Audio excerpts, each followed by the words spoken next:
केतु का road map समझ लिया ना, फिर तो बढ़िया, नहीं तो केतु रोड पे ले आएगा। ये केतु के बारे में नॉर्मली कहा जाता है। क्यों केतु से लोग इतना डरते हैं? क्योंकि केतु रहस्यमय प्लेनेट है। पता ही नहीं कब केतु फेवर में हो जाएगा, पता ही नहीं कब केतु जो है आपके अगेंस्ट हो जाएगा। लेकिन ये नॉर्मल लोगों की भाषा है।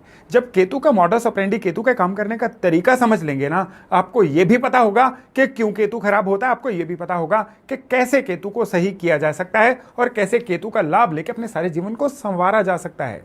केतु एक ऐसा प्लेनेट है जिसके कुंडली के जो 12 भाव होते हैं ना, हर भाव में इस केतु का बिहेवियर जो है वो अलग अलग होता है। ये नहीं है कि केतु अगर रहस्यमय है तो सभी के लिए कुंडली में केतु रहस्य का ही काम करेगा। ये नहीं है कि केतु अगर बिना सोचे समझे काम करने वाली शक्ति है तो सभी के लिए केतु एक जैसा रिजल्ट देगा।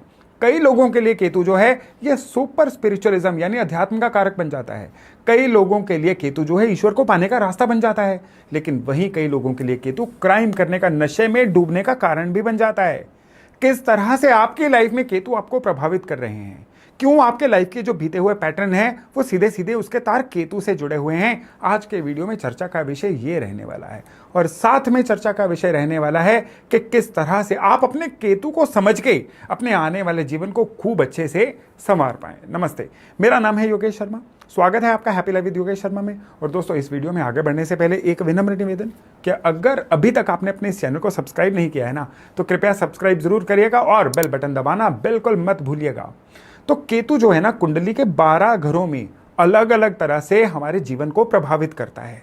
तो 12 घर हैं, तो चलिए हर घर से शुरू करके हम देख लेते हैं कि जो केतु है हर घर में क्या नतीजा देता है। अगर केतु आपके बर्थ चार्ट में पहले भाव में, लग्न में यानी फर्स्ट हाउस में है ना, तो इसका सबसे बड़ा जो प्रभाव पड़ेगा ना, सबसे बड़ा प्रभाव होता है कि इंसान अपने नेटिव लैंड पे, जहां पे पैदा हुआ है ना, वहां पे टिक नहीं पाता है।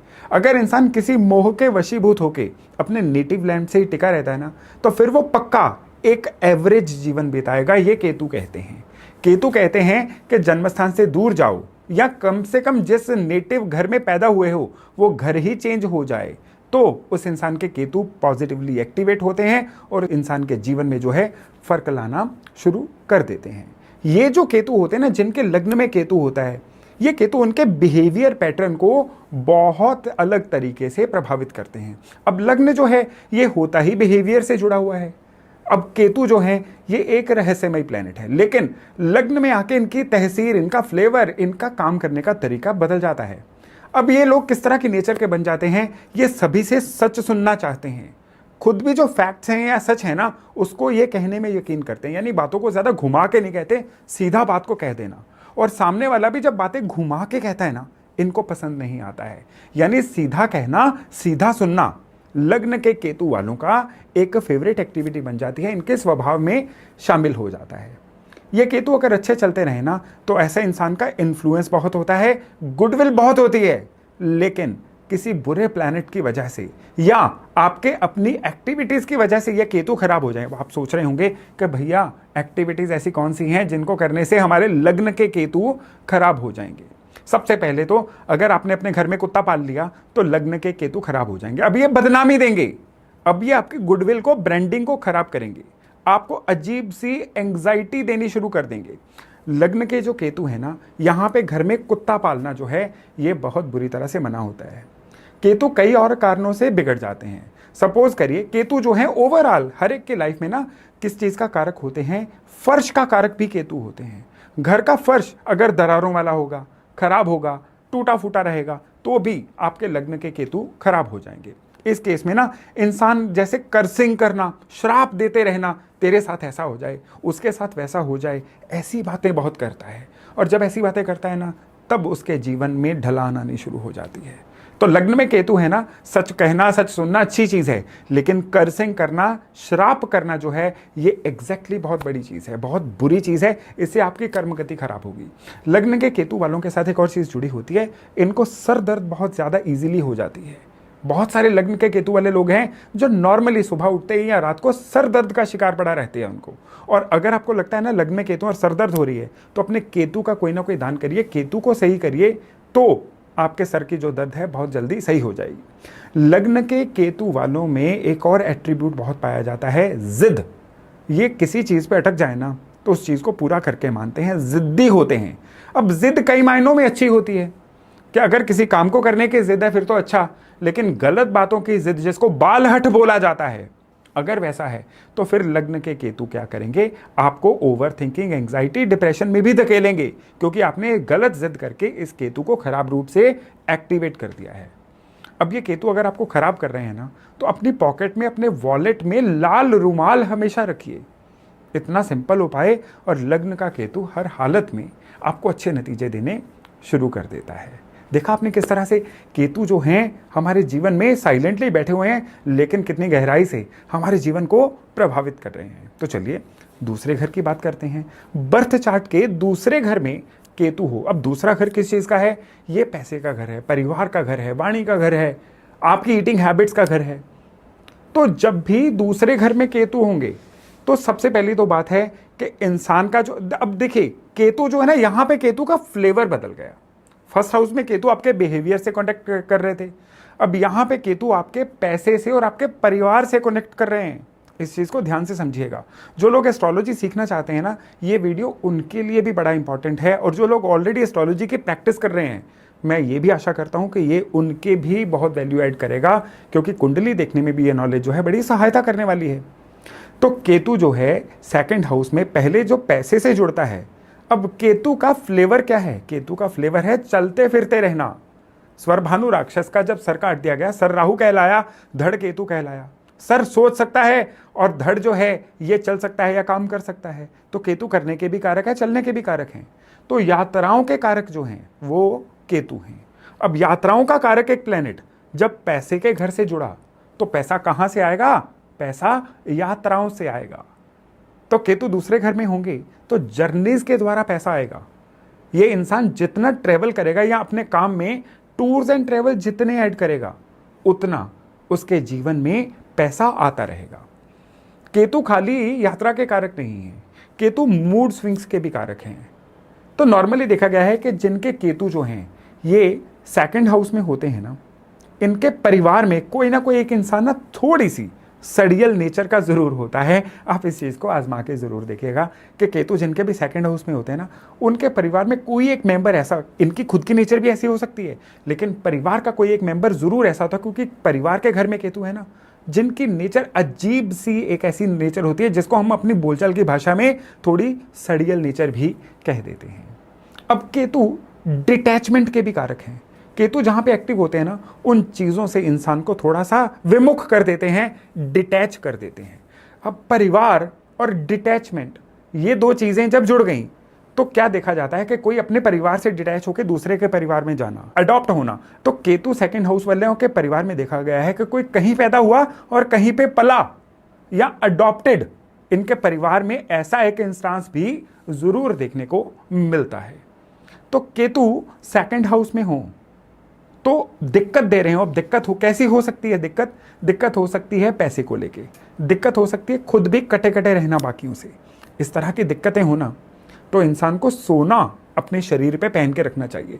ये इंसान जब सोना पहन लेगा ना, चाहे गले में पहने चाहे उंगलियों में पहने, सोना पहनने के बाद केतु की बहुत सारी अनुकूलताएं इनको देखने को मिल जाती हैं।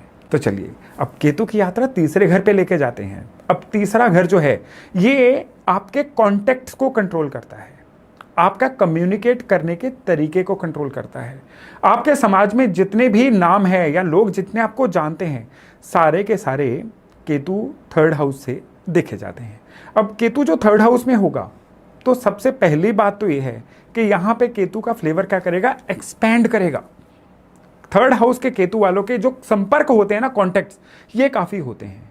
किसी भी फील्ड में आपको काम पड़ गया ना, थर्ड हाउस के केतु वाले कहेंगे मुझे उस फील्ड में भी कोई जानता है, उस ऑफिस में भी कोई जानता है, इस पार्टी से भी कोई जानता है, उस पार्टी से भी कोई जानता है। इनको सत्ता पक्ष में भी लोग जानते हैं, इनको विपक्ष में भी लोग जानते हैं, इनको म्यूनिसिपल कॉर्पोरेशन में भी लोग जानते हैं, पुलिस थाने में भी जानते हैं, इनको वकील भी जानते हैं, और इनको कोई यूनियन लीडर भी जानते हैं। हर जगह पे इनकी जो वाकफियत है, इनके जो कॉन्टैक्ट्स हैं, वो फैले हुए होते हैं। तो केतु थर्ड यानी कॉन्टैक्ट्स प्रचुर मात्रा में। खाली ये नहीं, नॉर्मली ये भी देखा जाता है कि इनका जो फ्रेंड सर्कल है वो काफ़ी बड़ा होता है। एक दो फ्रेंड नहीं होते, इनके फ्रेंड सर्कल काफ़ी ज़्यादा होता है। लेकिन यहाँ पे थर्ड हाउस जो है ना, ये सिबलिंग्स का, भाइयों बहनों का भी है।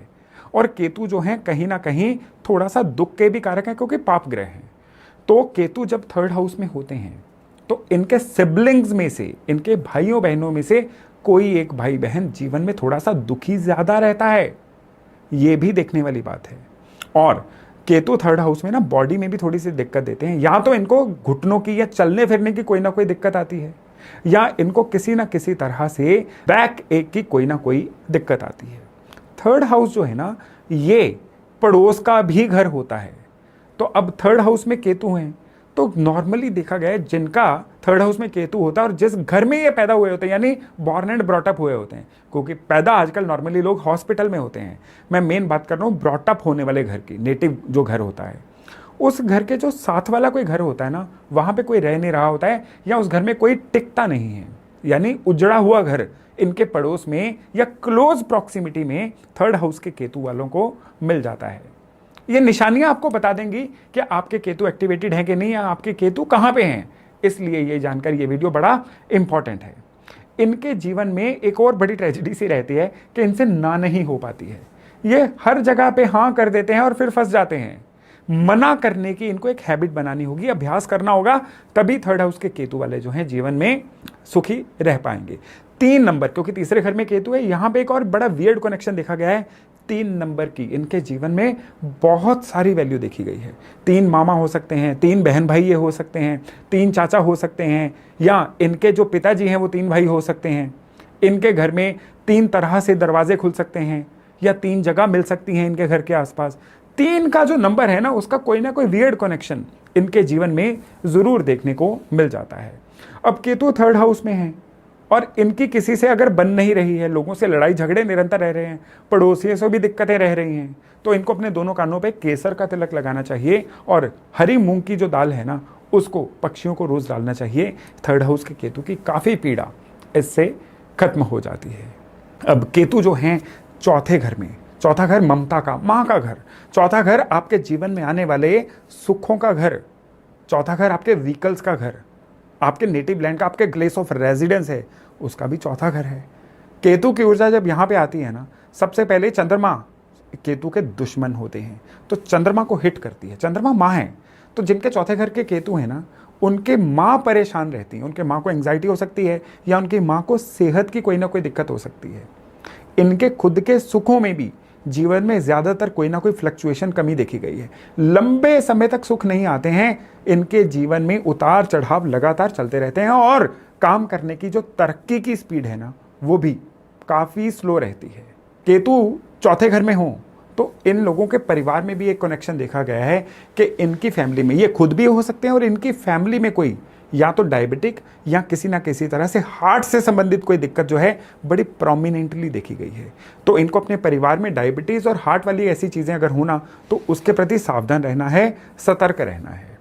केतु चौथे घर में हो तो ऐसे इंसान का या तो एक काम टिकता नहीं है, ये काम बदलते रहते हैं, या इनके काम में इनको एक फ्रस्ट्रेशन आती रहती है कि ये काम में लगातार लंबी तरक्की नहीं कर पाते हैं। ये अपने से कम काबिलियत वाले लोगों को अपने से आगे बढ़ता हुआ देखते रहते हैं, और इनके अंदर एक कॉम्प्लेक्स आ जाता है कि शायद मेरे में कोई कमी होगी जिसकी वजह से मेरे जीवन में तरक्की की रफ्तार जो है वो थोड़ी सी कम है। अगर ऐसी भी दिक्कत है ना, तो चौथे घर के केतु वालों को गणेश चतुर्थी का उपवास हमेशा करना चाहिए। और दूसरे नंबर पे रेमेडी है, आप एक इसको कुछ भी समझ लीजिए, लेकिन चौथे घर के केतु के बारे में ये हमेशा काम करती है। किसी एक बढ़िया कार का कोई अच्छा सा मॉडल, 3D मॉडल लेके टॉय शेप में उसको अपने घर में एज ए शो पीस रख लीजिए, फिर देखिएगा चौथे घर के केतु के कितने पॉजिटिव एट्रीब्यूट जीवन में देखने को मिलते हैं। तो केतु 5वें घर में, 5वां घर आपके नेम एंड फेम का घर है, संतान का घर है। 5वां घर जो है आपकी सीखने की ताकतों का घर है। तो 5वें घर में केतु की जब रहस्यमय शक्ति आ जाती है ना, तो इसके नतीजे भी उतने ही रोचक होते हैं। तो अगर ये विद्या का घर है ना, तो नॉर्मली देखा गया है केतु पंचम भाव में हो तो विद्या में या तो कोई ना कोई रुकावट आती है, और ज़्यादातर ये जो रुकावट होती है ना, ये या तो परिस्थितिवश होती है या इंसान की अपने लापरवाहियों की वजह से होती है। और रुकावट ना आए, कई कारण और हो सकते हैं, रुकावट ना आए, लेकिन फिर भी पढ़ाई की कोई जो दिशा है ना, वो बड़ी ड्रास्टिकली चेंज होती है। 90 डिग्री का चेंज आ जाता है इंसान की सीखने की लाइन में। 5वें घर का केतु जब खराब होता है ना, ये इंसान की नेम एंड फेम को खराब करता है। मानहानि देता है। लेकिन यही केतु जो है, केतु का एक स्वरूप झंडा भी है, यानी नेम एंड फेम। अगर केतु अच्छा हो तो बहुत दे देता है, लेकिन केतु 5वें घर वालों को नेम एंड फेम मिलता है जीवन के सेकंड हाफ में, यानी करीबन 42-45 साल की उम्र के बाद इनको जीवन में ब्रांड सेटल होना शुरू होता है, इनको नेम एंड फेम मिलना शुरू होता है। केतु 5वें घर में होना हेल्थ को लेके 2 या 3 तरह की दिक्कतें बहुत ज़्यादा आ सकती हैं। इनको यूरिन की कोई ना कोई दिक्कत ज़रूर आ सकती है। यूरिन की दिक्कत के अलावा बैक एक की दिक्कत, यानी पीठ दर्द, कमर दर्द की जो दिक्कत है वो भी बहुत प्रोमिनेंटली जो है इनको आ जाती है। और साथ ही साथ इनको मूड स्विंग्स जो हैं ये भी काफ़ी मात्रा में रह सकते हैं। तो इन चीज़ों को भी अवॉइड करना है, नेम एंड फेम को खराब होने से भी बचाना है। तो जिनके भी केतु 5वें घर में हैं, इनको हर साल में एक बार कम से कम 4 नींबू लेके उनको चलते हुए पानी में विसर्जित करना चाहिए। ये केवल तभी करना है अगर आपको केतु की जो मैंने एट्रीब्यूट्स बताए हैं वो आपके चार्ट से मिलते हुए लग रहे हों तो। चलिए, अब केतु जो हैं ये अगर 6ठे भाव में हो, 6ठा भाव है रोग का, शत्रुओं का, कर्जे का यानी ऋण का, तो रोग ऋण शत्रु के भाव में जब केतु आ जाते हैं ना, ये रोग किस तरह के देते हैं? ये रोग देंगे चमड़ी के रोग, ये रोग दे सकते हैं सेक्सुअली ट्रांसमिटेड डिसीज, कई बार लोअर एब्डोमेन का कोई रोग, पैनक्रियाज की कोई दिक्कत, नाभि या नाभि से नीचे के कोई रोग दे सकते हैं। ये चलने फिरने में यानी चाल में भी कोई ना कोई बाधा दे सकते हैं। अब केतु जिनके 6ठे घर में होते हैं ना, नॉर्मली देखा गया है कि खर्चा करने में ये लोग बड़े दिलेर होते हैं, लेकिन यही जो दिलेरी है ना, इनकी सेविंग्स को हिट कर जाती है। तो धन की कमी से भी ये लोग जो हैं ये निरंतर जूझते रहते हैं। खाली यही नहीं, इनकी जो डिस्टर्ब्ड स्लीप है ना, इंसोम्निया हो सकता है, या रात को प्रॉपर नींद नहीं ले पाते हैं, और उसका असर सारे दिन इनकी रूटीन पे भी दिखता है, इनकी नेचर में भी दिखता है। केतु 6ठे घर में होना तो यहाँ पे एक निशानी सी होती है कि नॉर्मली उस निशानी से ये पता चल जाता है कि ये जो 6ठे घर के केतु हैं ये एक्चुअल में इनके एक्टिवेटेड हैं या नहीं।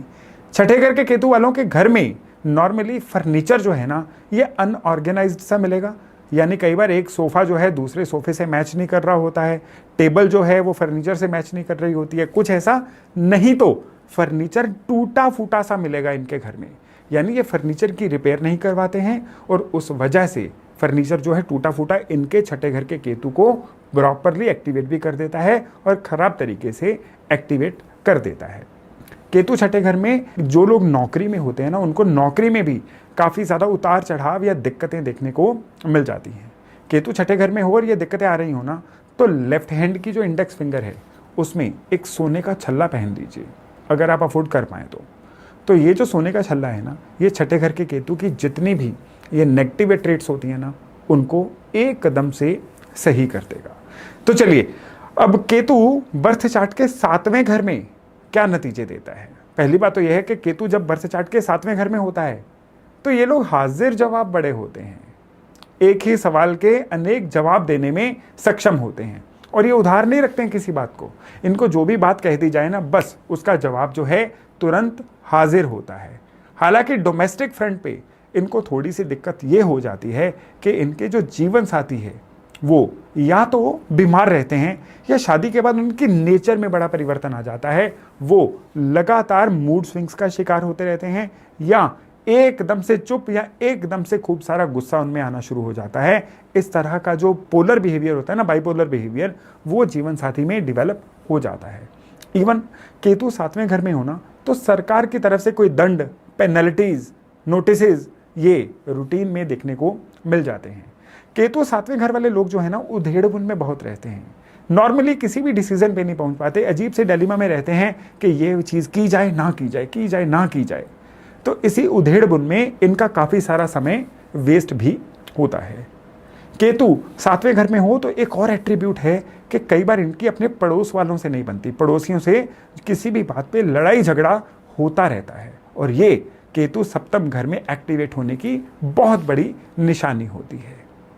केतु 7वें घर वाले लोग कई बार क्या करते हैं, ओवर प्रॉमिस कर देते हैं। इनको अपनी इमेज की बड़ी परवाह होती है, इमेज को बचाने के लिए कुछ ऐसे वायदे इनसे हो जाते हैं जिनको ये बाद में पूरा नहीं कर पाते और उस वजह से भी इनको दिक्कत हो जाती है। तो केतु 7वें घर में होना, एक तो अड़ोस पड़ोस से लड़ाई झगड़ों से बचना चाहिए और एक्सेसिव झूठे वायदे नहीं करने चाहिए। हो सके घर में कुत्ता पाल लीजिए, ये इस केतु का बहुत बढ़िया इलाज है। नहीं हो सकता है तो आवारा कुत्तों की सेवा करते रहिए, फिर देखिएगा ये केतु जो है कितने अच्छे नतीजे देता है। तो चलिए अब केतु अष्टम भाव की तरफ चलते हैं। 8वां घर रहस्य का घर, केतु भी रहस्य के प्लेनेट, क्या ही कॉम्बिनेशन है। 8वां घर जो है ये जीवन में बदलाव का कारक भी है, ट्रांसफॉर्मेशन का, यानी क्या थे, क्या सीखा और फिर क्या बन गए। ये जो यात्रा रहती है ना, इसको 8वें घर की ऊर्जा कंट्रोल करती है। अब केतु अष्टम घर में आ जाए ना, तो सबसे पहली बात तो यह है कि ये इंसान कोई ऑकल्ट साइंसेस में बहुत रुचि लेता है। ये इंसान जो है जीवन में कोई ऐसी विद्या सीख के अपने आप को ट्रांसफॉर्म करके एक बिल्कुल अलग सा इंसान जरूर बन जाता है। लेकिन इनको पैसे की, फाइनेंसिस की दिक्कतें बहुत ज़्यादा रहती हैं। और इसके अलावा ये थोड़ा सा ना समाज में या परिवार में, अपने जीवन यात्रा में अकेले से पड़ जाते हैं। यानी इनके जो वेवलेंथ होती है ना, उससे मैच करने वाले लोग कम होते हैं और ये अपने आप को थोड़ा कटा कटा या अकेला अकेला महसूस भी करते हैं। इनको हमेशा एक दिक्कत होती है कि जब जब जरूरत पड़ती है ये लोगों के काम आते हैं, लेकिन इनके काम कोई भी नहीं आता है। ये केतु 8वें घर का एक बहुत गहरा एट्रीब्यूट है। अब 8वां घर जो है शरीर के उन ऑर्गन से जुड़ा होता है जो हमारा एक्सक्रीटा या वेस्ट मटेरियल को बाहर निकालते हैं। तो यहाँ पे केतु रोग के भी तो कारक होते हैं ना। तो केतु यहाँ पे पाइल्स की दिक्कत कई बार ज़्यादा दे देते हैं, यानी 8वें घर के केतु वालों को पाइल्स की दिक्कत जो है वो बाकियों से ज़्यादा रहने के योग बन जाते हैं। Urinary track infection, hernia, even ladies के केस में जब चाइल्ड बर्थ होना होता है तो प्री मेच्योर डिलीवरी अष्टम घर के केतु वालों के केस में बाकियों से बहुत ही ज़्यादा देखने को मिलती है। इनके घर में एक और बड़ा वियर्ड सा कनेक्शन होता है कि नॉर्मली देखा गया है कि एक टूटा हुआ फोल्डिंग बेड जरूर मिलता है, जो अष्टम घर के केतु के हाइपर एक्टिव होने की निशानी होता है, जिसकी वजह से आने वाले समय में इनको धन का लॉस भी हो जाता है। तो केतु 8वें घर में होना, तो पैर पे सफेद रेशमी धागा बांध के रखिए, केतु के सारे एट्रीब्यूट जो हैं वो कंट्रोल होते रहे। केतु 9वें घर में, 9वां घर अध्यात्म का, 9वां घर है इंसान के स्पिरिचुअल कनेक्शन का, 9वां घर किस्मत का भी है, 9वां घर पिता का भी है। और केतु का फ्लेवर यहाँ पे आके बहुत चेंज हो जाता है। केतु स्पिरिचुअल कनेक्शन से सीधे सीधे जुड़ जाता है और ये स्पिरिचुअल कनेक्शन को इंसान के सबकॉन्शियस माइंड को उस लेवल पे ले जाता है कि एक तो इंसान को आने वाली चीज़ों का आभास सा होना शुरू हो जाता है और दूसरा इंसान के पास एक ब्रह्म वाक्य, यानी जो वो बोले सच हो जाए जैसी एक एट्रीब्यूट भी आना शुरू हो जाता है। इन लोगों को बड़ा सोच समझ के बोलना चाहिए, क्योंकि नॉर्मली अगर इनका नेगेटिव बोला सच हो गया तो उसका नेगेटिव प्रभाव इनके अपने कर्मास पे भी आता है। पॉजिटिव तो हमेशा बोलिए, लेकिन नेगेटिव जो भी बोलना है ना, श्राप देना, कर्ज करना, नेगेटिव बोलना, हमेशा सोच समझ के इनको करना चाहिए, अगर ये खुद हमेशा किस्मत वाला बना रहना चाहते हैं तो। केतु 9वें घर में होना, तो इनको अपने पिता के नाम पे, क्योंकि 9वां घर पिता का घर है ना, और केतु जो है नेम एंड फेम का कारक है, जब भी अपने पिता के नाम पे बिजनेस करें तो इनका काम खूब चलता है, ऐसा देखा गया है। लेकिन स्पेशली केतु 9वें घर में हो तो इनको बुरी संगत से बचना चाहिए। इनको अपने आसपास ना कुछ लोग, ऐसे लोगों से ज़्यादा जल्दी इंप्रेस हो जाते हैं जो लोग थोड़े कपटी नेचर के हों या जो लोग जो हैं थोड़े मैनिपुलेटिव हों। ऐसे लोगों से अगर ये ज़्यादा इंप्रेस होते रहेंगे या अपने गलत सलाहकार अपने आसपास बिठा के रखेंगे ना, तो फिर इनके जीवन के डिजास्टर को रोका ही नहीं जा सकता है। इनको पैरेलल साइंसेज, हीलिंग साइंसेज, दवाइयों की जानकारी तो होती है, लेकिन ये प्रेशर ज़्यादा नहीं ले पाते हैं। प्रेशर में ये ज़्यादातर बिखर जाते हैं, वाणी लाउड हो जाती है, रिश्ते बिगाड़ना शुरू कर देते हैं। और इनको सबसे ज़्यादा जल्दी क्या होता है, इनका गोल्ड बिक जाता है। ये केतु 9वें घर का एक बहुत ज़्यादा एट्रीब्यूट देखा गया। और जब भी गोल्ड बिकता है ना, तब इनके जीवन में चेन ऑफ अनफॉर्चुनेट इवेंट्स जो है वो शुरू हो जाती है। हाँ, इन्वेस्टमेंट के लिए गोल्ड लेके रखा है, उसको बेचने में कोई बुराई नहीं है, लेकिन ज़रूरतों के लिए अगर ये अपना गहना या गोल्ड बेचते हैं ना, उसको हर हालत में अवॉइड करना चाहिए और सोर्सेज तलाशने चाहिए, ना कि गोल्ड को बेचना। वो केतु 9वें घर वालों के लिए कभी भी शुभ नहीं रहता है। और स्पेशली केतु 9वें घर वालों को अपनी वाणी को कंट्रोल में रखना है, गुस्सा नहीं करना है, लाउड नहीं होना है, तभी इनका किस्मत कनेक्शन जो है इनको मिल सकता है। गणपति जी की आराधना करें, गणेश चतुर्थी का व्रत रखें और फिर देखिए कि 9वें घर के केतु किस तरह से इनके जीवन को बहाल करते हैं, इनके जीवन को खुशनुमा करते हैं। अब केतु जब 10वें घर में आएंगे ना, पहली बात तो यह है कि 10वें घर में केतु का जो कनेक्शन है ना, ये हमेशा डिपेंडेंट कनेक्शन है।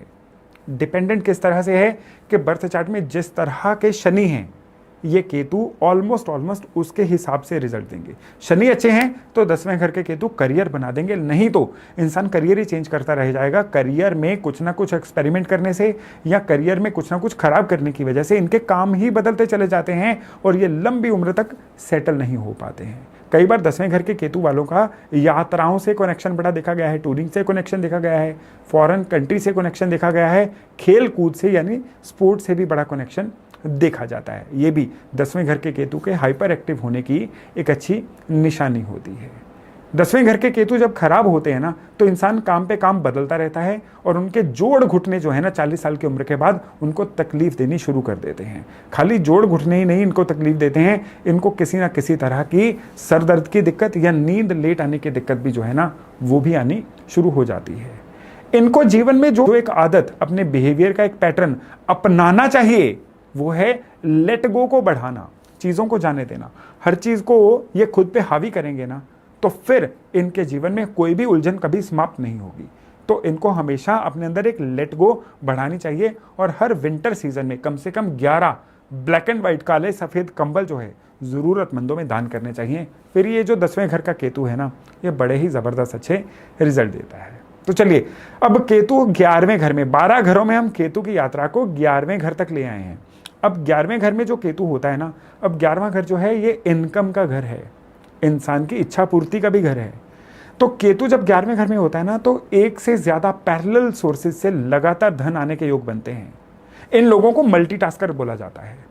केतु 11वें घर में होना तो कहा जाता है कि एक ही इनकम सोर्स पे डिपेंडेंट मत रहिए, एक साथ 1, 2 या हो सके 3 काम भी करिए। धन हर सोर्स से आएगा और बराबर आएगा। लेकिन 11वें घर के केतु वाले जो है ना, इनको फ्यूचर की चिंता जरूरत से ज्यादा रहती है। शायद यही चिंता इनको मल्टीटास्कर बनाती है, यही चिंता इनको एक से ज्यादा सोर्सेज से धन कमाने के लिए मजबूर करती है। और 11वें घर के जो केतु हैं, इनको फ्यूचर के लिए सबसे पहले तो इनसिक्योर्ड नहीं होना है। जितना ये फ्यूचर के लिए इनसिक्योर्ड होंगे ना, उतना अपने शरीर को ज्यादा काम कर करके खराब करेंगे। और जब शरीर खराब होगा, सबसे पहले दिक्कत पता किस चीज़ की आती है? पेट की दिक्कत आती है।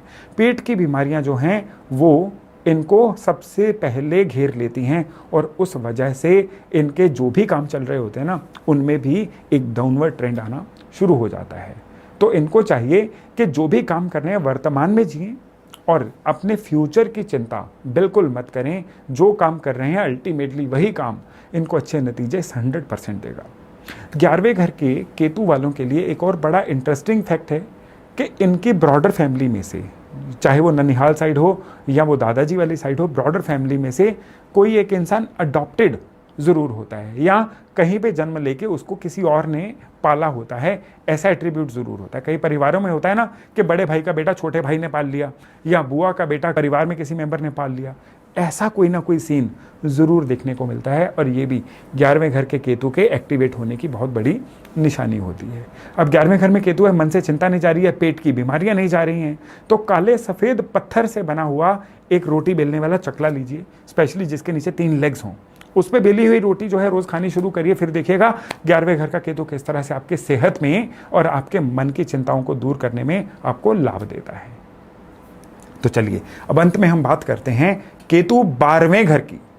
12वें घर का जो केतु होता है ना, वो इंसान को सबसे एक ब्लेसफुल पोजीशन मानी गई है केतु की। ये इंसान को वर्तमान में रहना सिखाता है, ना फ्यूचर की चिंता, ना पास्ट का कोई रिग्रेट। ये लोग वर्तमान में रहते हैं, बड़े खुश रहते हैं। इनको ओकल्ट साइंसेस का, ज्योतिष का बहुत ज़्यादा शौक भी रहता है। इनको अज्ञात को जानने की इच्छा भी रहती है। कई बार तंत्र मंत्र तक भी ये जाने के शौकीन रहते हैं। यानी ये ओकल्ट के लिहाज से केतु की बड़ी हैपनिंग पोजीशन है। लेकिन यहाँ पे इनको एक और चीज़ कही गई है कि अगर ये प्रॉपर्टी लेना चाहें, अव्वल तो पहली बात तो ये है, प्रॉपर्टी की बात है ना, तो इनको जो इनहेरिटेड प्रॉपर्टी है ना, यानी पुश्तैनी जायदाद, वो बड़े आराम से मिल जाती है।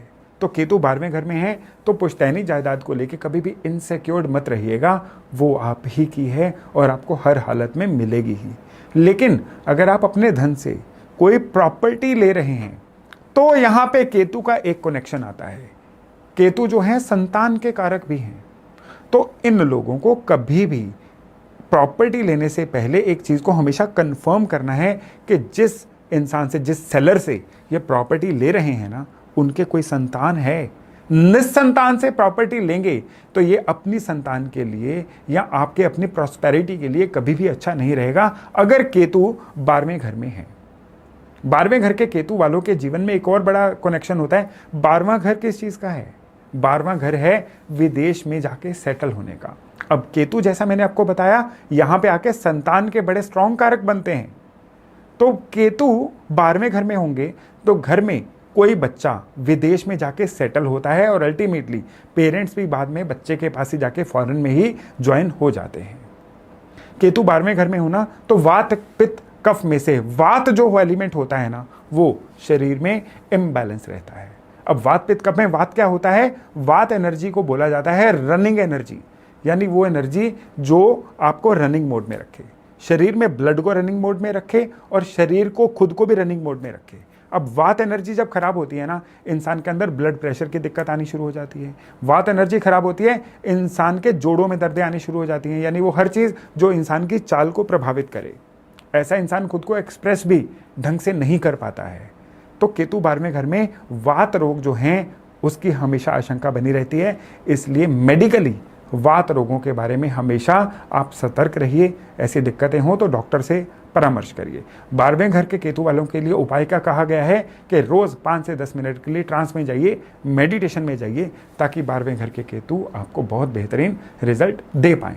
तो दोस्तों, ये थी मेरी एक छोटी सी कोशिश कि किस तरह से केतु जो हैं अपने रहस्यमय ऊर्जा के द्वारा आपके जीवन को प्रभावित करते हैं। आपके बर्थ चार्ट में जहां पे भी केतु हैं, आप उससे मैच करके अपने जीवन को प्लान भी कर सकते हैं और कोरिलेट भी कर सकते हैं कि आपके जीवन में जो दिक्कतें आई उसमें केतु का कितना हाथ था।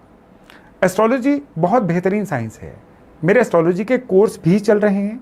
आप इस साइंस को अगर सीखना चाहते हैं, अप्लाई करना चाहते हैं, इवन आप इसकी प्रैक्टिस भी करना चाहते हैं ना, तो बेझिझक आप दिए गए नंबर पे कांटेक्ट करके आप मेरे कोर्स को ज्वाइन भी कर सकते हैं। तो चलिए, आज की जानकारी यहीं तक। बहुत जल्द मिलते हैं नए टॉपिक, नए विषय के साथ। अपना खूब ध्यान रखिएगा। नमस्ते।